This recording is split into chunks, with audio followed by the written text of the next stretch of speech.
अनुरागी धर्म बंधुओं एवं बहनों, आप सभी की अंतर में विराजमान आपकी पवित्र आत्मा को मैं नमन करती हूँ। मेरे जीवन में आए हुए समस्त उपकारियों के उपकारों को याद करते हुए उन सभी के चरणों में प्रणाम करती हूँ। विश्व के समस्त प्राणियों की एकमात्र यही कामना रहती है कि वो सुखी रहें, उनके जीवन में सुख आए, दुख ना आए। हर व्यक्ति चाहता है कि दुख का नामो निशान मेरे जीवन में ना हो, एकमात्र सुख ही सुख हो। लेकिन फिर भी इस दुनिया में एक भी व्यक्ति ऐसा नहीं है जिसकी जिंदगी में कोई दुख ना हो। अक्सर लोग अपने दुखों की चर्चा करते हुए मिल जाते हैं और इस तरह से चर्चा करते हैं, हमारी हालत कैसी है। हमारी हालत तो ऐसी है जैसे एक आदमी ने किसी जानवर को तीर मारा था, लेकिन वो तीर गलती से किसी एक व्यक्ति को लग गया और वो व्यक्ति था बहुत बड़ा दार्शनिक। अब जब दार्शनिक को तीर लगा, एक मनुष्य की आवाज़ सुनकर के वहाँ बहुत सारे लोग इकट्ठे हो गए। जैसे ही लोग इकट्ठे हुए तो उस समय में उस व्यक्ति के सीने से तीर निकालने की कोशिश की जा रही थी। तो उन्होंने कहा कि रुको, पहले मुझे ये जानने दो कि ये तीर कौन सी दिशा से आया है, ये तीर किसने मारा है। पहले मुझे ये जानने दो, ये तीर विष वाला है या विष वाला नहीं है। यानी कि उटपटांग वो प्रश्न करने लगा। लोग हंसने लगे, लोग कहने लगे व्यक्ति तो बड़ा अटपटा सा है। हमें भी हंसी आ रही है कि अगर कहीं कांटा चुभा है तो व्यक्ति उसी समय निकालने की कोशिश करता है कि कांटा निकाल कर फेंक दो, उसकी चर्चा नहीं की जाती है। लेकिन जो व्यक्ति दुख की चर्चाएं करते रहते हैं, वो व्यक्ति वैसे ही है जो कांटा पैर में लगा है, केवल उसकी चर्चा कर रहे हैं। कहाँ से लगा था, किधर लगा था, इधर लगा, वैसे लगा, ऐसे चल रहा था, सिर्फ चर्चा चल रही है, लेकिन उसे कांटा निकाल कर फेंक नहीं रहे हैं। कांटा लगा ही है, यानी तीर लगा हुआ है तो दर्द देने ही वाला है जब तक निकालोगे नहीं। तो जब तक दुख है, दुख तो लगा ही हुआ है, लेकिन जब तक दुख को भूलोगे नहीं, दुख को छोड़ोगे नहीं, तब तक मन में सुख और सुकून नहीं मिलने वाला है। टेंशन और परेशानियों के अलावा कुछ नहीं। ये संसार बड़ा विचित्र है। यहाँ पर दुख की इतनी चर्चाएं होती है, लेकिन दुख को छोड़ा नहीं जाता, टॉपिक क्लोज नहीं किया जाता। जितनी जल्दी किसी भी बात को क्लोज करते हैं, उतनी जल्दी मन को शांति मिलती है। लेकिन हम लोग अज्ञानी हैं, हम लोग बहुत नादान हैं। हम उस बात को पकड़ के बैठते हैं। लड़ाई झगड़े तो परमात्मा के घरों में भी होते थे, भगवान श्री राम के घर में भी हुए थे, श्री कृष्ण के सामने भी हुए थे, भगवान ऋषभदेव के पास भी हुए थे, उनके दो बेटों में बाहुबली और भरत में हुए थे। सभी के पास दुख तकलीफें थी, बेशक भगवान का घर हो या कोई साधारण घर हो। हर आत्मा के पास दुख तो होता ही है, तकलीफें तो होती है। ये सुख और दुख जब तक शरीर है तब तक लगा ही है।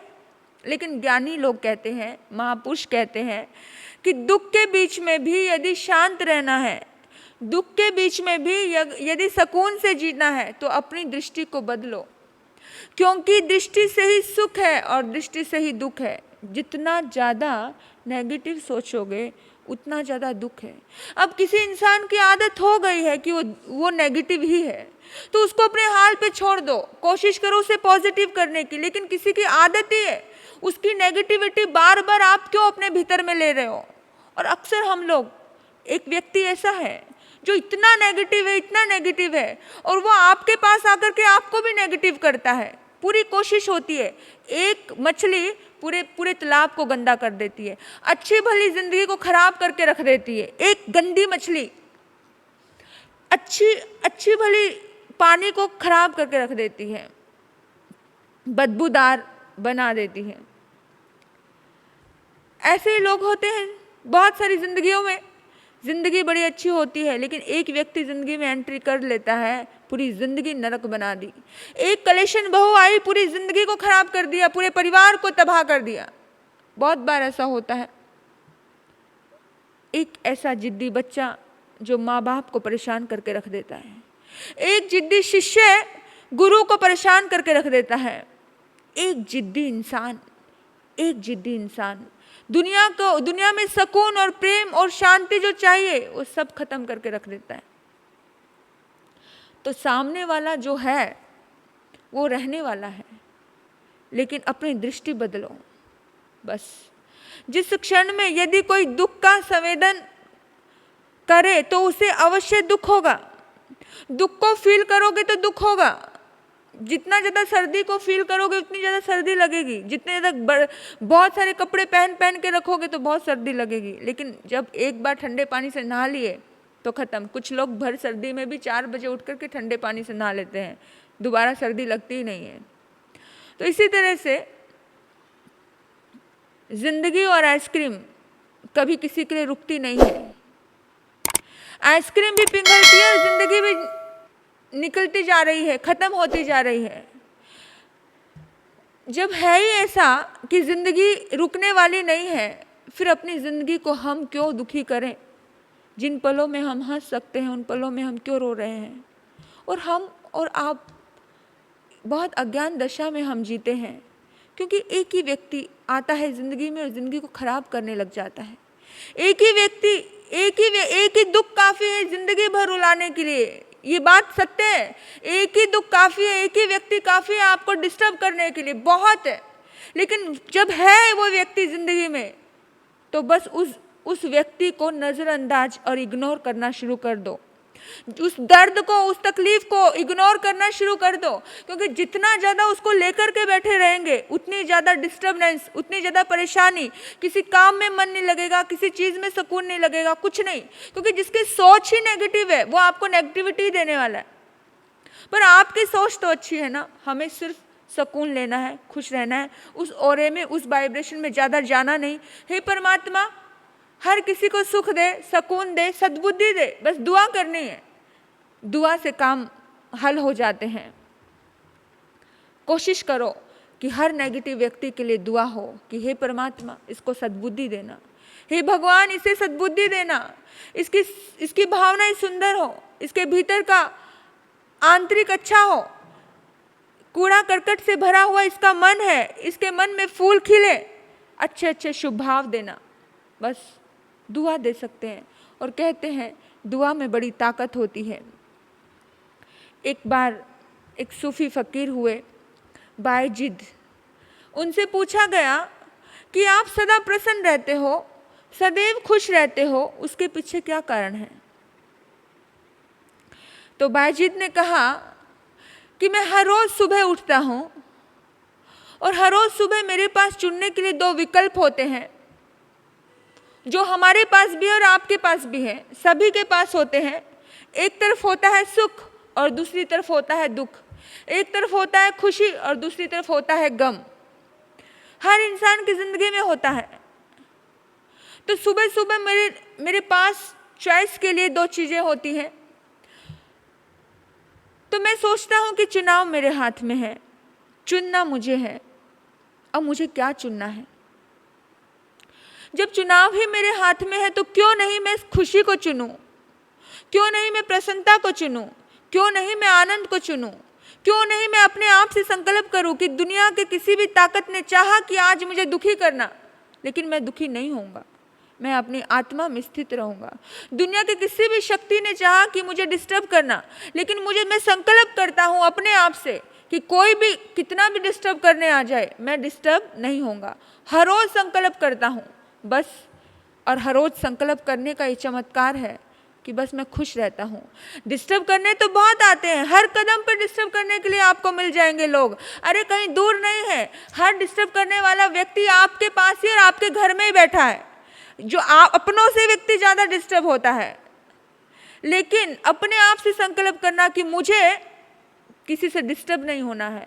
कोई इंसान कितना भी करे, कितना भी बोले, कितना भी कहे, अपनी नेगेटिविटी, अपनी ज्वालाएं कितनी भी फुंकारे मारे, जहर भरी, लेकिन मुझे शांत रहना है, अपने आप से संकल्प करना है। ये संकल्प बायजीत ने कहा, सिर्फ ये संकल्प की वजह से मैं खुश रहता हूँ। मैं अपने आप से यही संकल्प करता हूँ कि मुझे खुश रहना है। जीवन में दुख भी है, जीवन में सुख भी है, लेकिन देखने का ढंग जब बदलेगा तो हर दुख में से सुख के दर्शन हो जाएंगे। हर इंसान में दुर्गुण भी है और सद्गुण भी है, लेकिन देखने का ढंग जब बदलेगा तो उसके भीतर में सद्गुण प्रकट होंगे, क्योंकि आपकी दृष्टि गुणग्राही है तो गुण मिलेंगे। हमें दुख को कैसे देखते हैं, कैसे देखते हैं दुख को, किस दृष्टि से देखते हैं? देखिए, जब जब भी कोई दुख हमारी ज़िंदगी में आता है, उसके लिए हमारे महापुरुष कहते हैं, इनकार में दुख होता है और स्वीकार में सुख होता है। दुख का इनकार मत करो। कोई भी ऐसे लोग हैं, उनका इनकार मत करो। जो है उसको धन्यवाद देकर के स्वीकार करो। अपने कर्मों के भोग है, कर्मों के सिलसिले हैं ये, और कर्म जब तक भोगेंगे नहीं तब तक कर्म भोगे बिना छुटकारा नहीं है। कितना भी दूर भागो, कर्म तो इंसान का पीछा कर रहे हैं। तो मनुष्य को चाहिए कि वह दुख का तिरस्कार नहीं करे, प्रतिकार नहीं करे, कभी भी उसको अपमानित ना करे, उसे स्वीकार करे। जो आया है, धन्यवाद है प्रभु, धन्यवाद है उन लोगों को जो दुख दे रहे हैं। कभी उन्हें समझ आएगी। जितने भी बुद्ध पुरुष हुए, जितने भी महापुरुष हुए, वो धन्यवाद के भाव से जुड़े रहे। बस उनकी ज़िंदगी में चमत्कार घटित होने लगा, उनको भीतर की शांति प्रकट होने लगी, उनका पूरा जीवन बदलता गया। यदि हम दुख को स्वीकार करना चाहते हैं तो हमें दुख को देखने का एंगल बदलना होगा। दुख को स्वीकार करना है तो दुख को देखने का एंगल बदलना होगा, दृष्टि बदलनी होगी पूरी तरह से। जिस दिन हमारी दृष्टि बदल जाएगी उस दिन सब इजी हो जाएगा। एक गुरु और शिष्य बहुत लंबी तीर्थ यात्रा करके वापस अपने कुटिया में आए। बहुत वर्षा थी, वर्षावास का समय था। तो कुटिया में देखा तूफान आ गया है, आया था तो कुछ अस्त व्यस्त हो गया है, थोड़ी कुटिया हिल भी गई है, थोड़ा टेढ़ा मेढ़ा हो गया है सब कुछ। तो उस शिष्य ने गुरु को कहा, गुरुदेव देखो, इसीलिए मुझे परमात्मा पे शक होता है। हम जिंदगी भर धर्म कर रहे हैं, भक्ति कर रहे हैं, इबादत करते हैं, लेकिन भगवान हमारी छोटी सी कुटिया की भी रक्षा नहीं कर सकता। लेकिन जो लोग बड़े बड़े महलों में बैठे हैं, आनंद कर रहे हैं, भोग वासना में लिप्त हैं, भगवान उनके महल को इंच मात्र भी हिलाता नहीं है। कि भगवान पे शंका होती है, कभी कभी धर्म पे शंका होती है। शिष्य गुरु को कह रहा था, ऐसे शिकायत भरे स्वर हमारे और तुम्हारे भी होते हैं कि धर्म है क्या, परमात्मा है क्या, शक्तियाँ है क्या, जब है तो इतना कर रहे हैं, फिर क्यों नहीं मिल रहा है। ऐसा होता है ना। जो भी कुछ होता है वो अपने कर्मों का फल होता है। लेकिन फिर भी ये बात सुनकर के गुरु ने कहा, अरे महानुभाव, इसमें तो आनंदित होने की बात है। वत्स, मेरे बच्चे, मैं तो उस परमात्मा को धन्यवाद देता हूँ कि उसने हमारी बहुत रक्षा की है। उनकी करुणा हम पर बहुत ज़्यादा है, हद से ज़्यादा करुणा है। तो देख, इतना तूफान आया, इतनी आंधी आई, इतना सब होने के बाद भी हमारी कुटिया पूरी की पूरी गिरी नहीं है, थोड़ी सी तो अस्त व्यस्त हुई है। उसकी कृपा ही तो थी जो पूरी बची हुई है। थोड़ा सा मेहनत करेंगे, अपने आप ठीक हो जाएगी। थोड़ी सी मेहनत करते ही ठीक हो जाएगी। तो देखना, थोड़ी सी मेहनत करने के लिए परमात्मा ने हमें दिया है। बहुत ज़्यादा अगर पूरी कुटिया उड़ जाती, पूरी कुटिया खराब हो जाती, पूरी छप्पड़ ही उड़ जाता, तो फिर क्या करते हम। भगवान का धन्यवाद दो, थैंक यू करो। झोंपड़े की इस हालत में, झोंपड़ा जिस हालत में हमें मिला है, जिस स्थिति में मिला है, वो भी बहुत अच्छी स्थिति है, हमें ज़्यादा तकलीफ नहीं आएगी। तो सोचिए, रूपक ये ऐसा है जो हमें दृष्टिकोण समझाता है एक कहता है कि शंका होती है भगवान पर, एक कहता है कि धन्यवाद देता हूँ कि प्रभु ना जाने इतना दर्द आना था लेकिन इतना सा आया है ना। कभी पैर में कांटा चुभ जाए तो धन्यवाद देना भगवान, क्या पता इतनी भयानक ठोकर लगती, क्या पता सूली से सूल की सजा हो गई, क्या पता कितनी भयानक सजा मिलने वाली थी जो बच गए। तो इससे समझना कि परिस्थिति एक होने पर भी लेकिन दोनों की मनस्थिति अलग थी। परिस्थिति एक थी, हर जिंदगी में दुख एक ही होता है, हर जिंदगी में दुख होता है। कोई भी इंसान इस दुनिया में सुखी नहीं है। ये भ्रम में मत रहना कि दुनिया में कोई सुखी रहेगा। इस दुनिया में कोई भी सुखी नहीं है। कोई कैसा गम किसी के पास है, किसी के पास कैसा गम है, लेकिन है।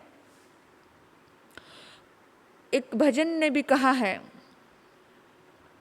कोई तन से दुखी कोई मन से, कोई निर्धन दुखी कोई धन से, कोई तन से दुखी कोई मन से, कोई निर्धन दुखी कोई धन से, कोई मांगे एक लाल सारी दुनिया बेहाल, डूबी हुई है संसार में हो